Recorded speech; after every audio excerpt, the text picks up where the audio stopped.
We're at the National Cryptologic Museum. Cryptology, the stuff spies use, cracking codes, that sort of thing. Part of the Pentagon from 9/11.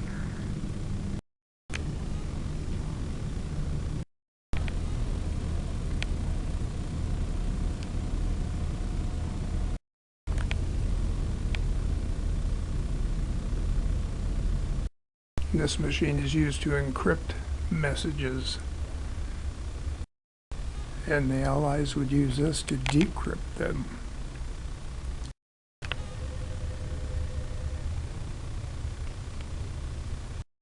A Confederate cipher disk and the Union book, a cipher book. Even Thomas Jefferson got involved in the game, but it was never used. Tried breaking the Japanese code. It took years.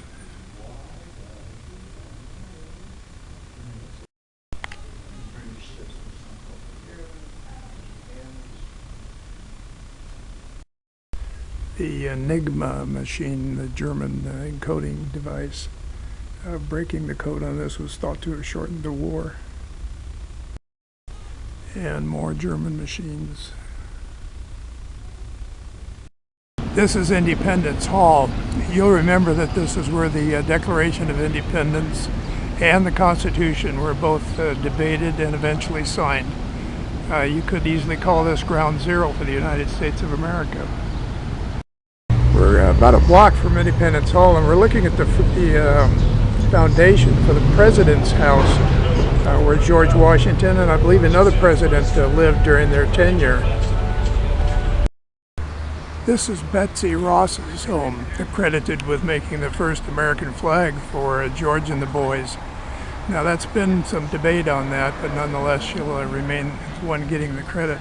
She was an upholsterer by trade and made flags for the federal government for 50 years, so she certainly has credit for that. Easy walking distance of Independence Hall, we have Christ Church burial ground. Find the last resting place of Benjamin Franklin.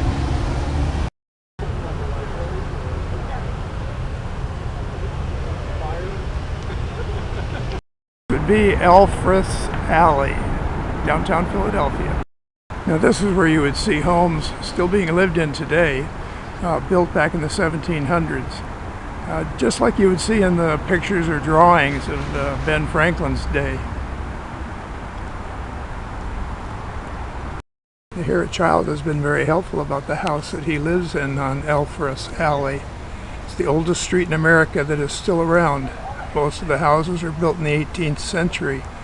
That's the 17-somethings.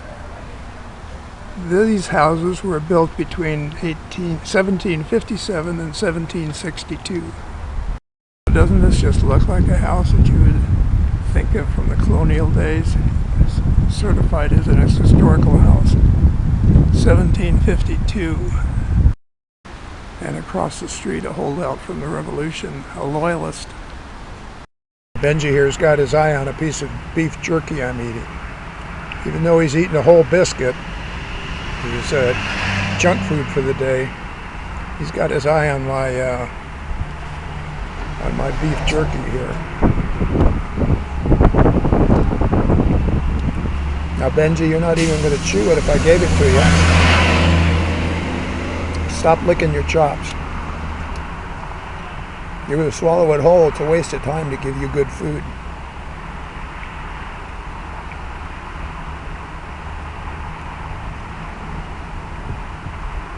Okay.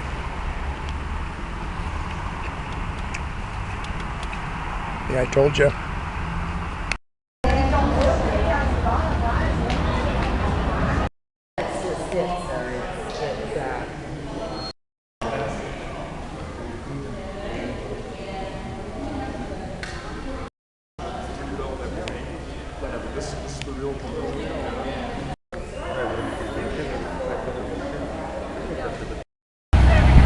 And here we are, following the ancient American custom of demonstrating.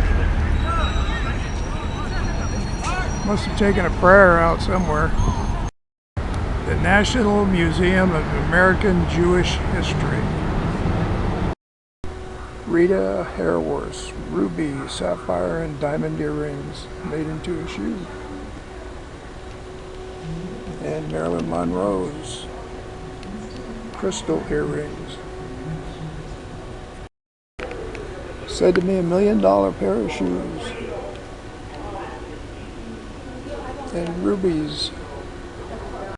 The Eastern State Penitentiary, built between 1822 and 1836, closed in 1971.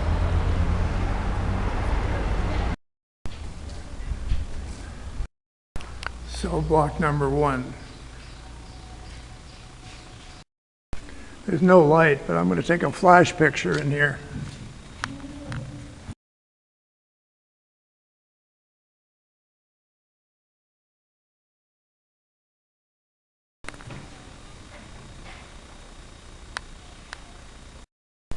Toilets are flushed once a day. There are 7 cell blocks radiating from a central hub. The newest cell blocks were 2 stories.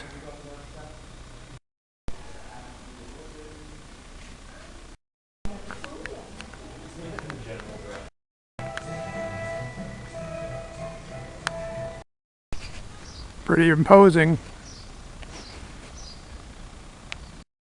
Every cell had a ceiling opening to let light in. Isolated contemplation was the idea, and the cell on the other side of this door in this exercise area was the only place a prisoner was allowed to go on a normal day. The hospital wing, a Red Cross. Today we're at the Philadelphia Museum of Art, reported to be one of the largest in the world. Portrait of Yarrow Mammoet by Charles Peale.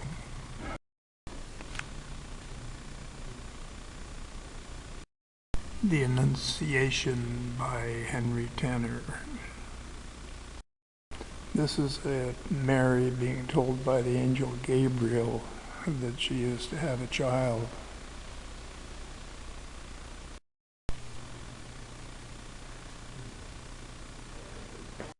Sunflowers by Vincent van Gogh.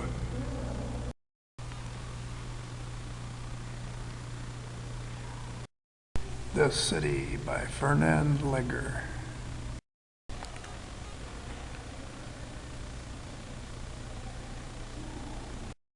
In the museum they have several whole rooms. One of them is a shaker bedroom. This is a German kitchen. Burning of the Houses of Parliament, Joseph Turner.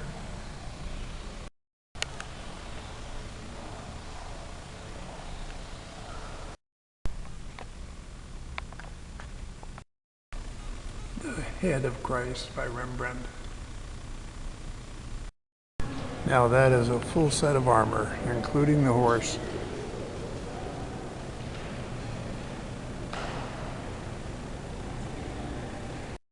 The Crucifixion with the Morning Virgin and St. John by Roger Whedon.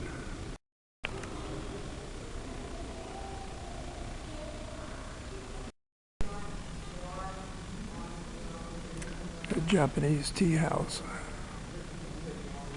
New at the Philadelphia Museum of Art by going across the street to the Perelman Building.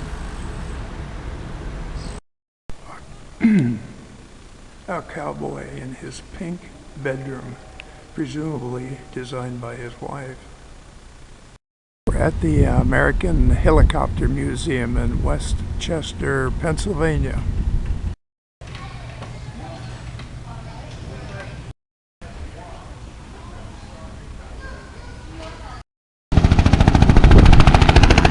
They're offering rides today. I don't know if they're free or not.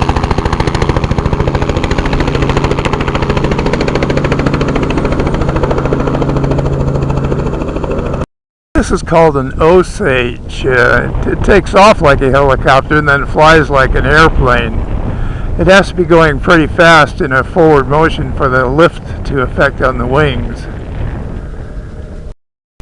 couple of experimental helicopters, which means they're not approved for carrying passengers. They're non-production type experimental aircraft. And of course the ever-present drones now, unpiloted aircraft. The Robinson R-22, a very effective entry-level helicopter. We're going through the Holland Tunnel now into New York City. There is a toll, of course, for this. Fortunately, I only have 2 axles, so I pay the car rate, $13.